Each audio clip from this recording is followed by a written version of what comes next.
नमस्ते बच्चों, जय हिंद, वंदे मातरम। मैं धनपाल देथिया और आपका एक बार फिर से स्वागत है मैजिक मैथ्स के इस छोटे सेशन में, जिसका नाम है 4D सीरीज।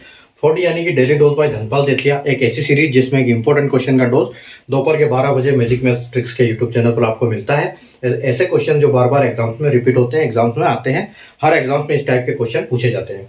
ठीक है, तो आज के जो अपने 4D सीरीज का क्वेश्चन है एज टॉपिक से। ठीक है, तो एज टॉपिक के जब क्वेश्चन आते हैं तो उनको कैसे सॉल्व करना है, तो अगर हम जो स्कूल में सीखा उस प्रक्रिया से करते हैं तो हमको लंबा टाइम लगता है। इसलिए हम एक ऐसी शॉर्टकट तरीके से करते हैं जिससे हमारा टाइम भी बचता है और हम जल्दी से जल्दी आंसर निकाल पाते हैं और सही आंसर निकाल पाते हैं। तो देखो क्वेश्चन क्या है कि 10 years ago ratio of the ages of A and B was 4:5 respectively. The ratio of their present age is 9:10 respectively. What is the present age of B? ठीक है, कि 10 वर्ष पहले ए और बी की आयु का अनुपात क्रमशः 4:5 था।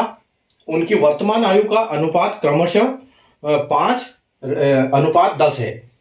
और तो बी की वर्तमान आयु क्या है ये निकालनी है हमको। ठीक है, तो कैसे निकालेंगे, देखो इसमें हम क्या करेंगे, हम एक लॉजिक वाला मेथड लगाएंगे इसमें।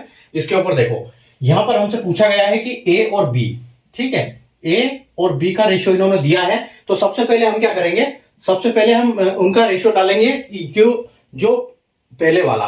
ठीक है, इनका रेशियो पहले क्या था, 10 साल पहले क्या था कि 4 और 5 था। ठीक है, उसके बाद 10 साल बाद क्या हो गया, 9 और 10 हो गया। और ये कितने दिन में हो गया, ये 10 साल में हुआ। ठीक है, तो हम इनको कुछ ऐसे लिखेंगे, इस सीक्वेंस में लिखेंगे, पहले क्या था, बाद में क्या हो गया, और किस ड्यूरेशन में हुआ, किस टाइम में हुआ।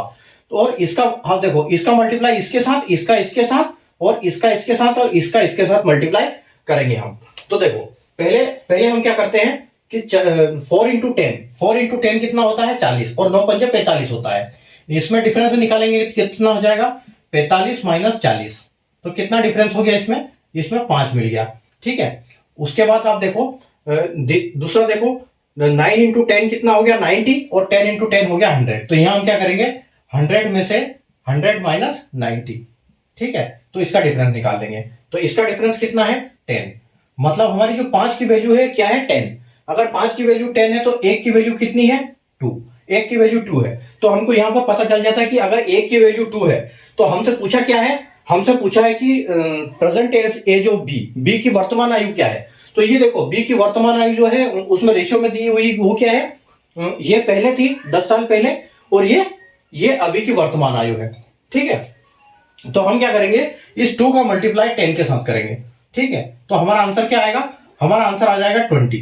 ठीक है, जो कि आप ऑप्शन बी में बिल्कुल देख सकते हो, ऑप्शन बी हमारा बिल्कुल करेक्ट आंसर है। ठीक है, 20 हमारा आंसर आएगा इसमें। ठीक है, कॉन्सेप्ट आपको समझ में आ गया होगा। ए बी लिखो, पुराना रेशियो लिखो, नया रेशियो लिखो, पहले वाला रेशियो, बाद वाला रेशियो, और कितने समय वाला रेशियो, कितने दिन में हुआ ये रेशियो। ठीक है, उसके बाद इन दोनों का, इनका चारों का डिफरेंस, उसके बाद इन चारों का डिफरेंस। ठीक है, उससे आपकी वैल्यू आ जाएगी कि एक की वैल्यू कितनी है, और उसी में हम मल्टीप्लाई कर देंगे जिसका पूछा है, यानी कि ऑप्शन बी बिल्कुल हमारा करेक्ट आंसर हो जाता है। ठीक है, अगर आपको कॉन्सेप्ट समझ में आया तो सेशन को लाइक कर दीजिए, शेयर कर दीजिए, और चैनल को सब्सक्राइब कर लीजिए, क्योंकि इस टाइप के क्वेश्चन मैं आपके लिए डेली लेके आता हूँ।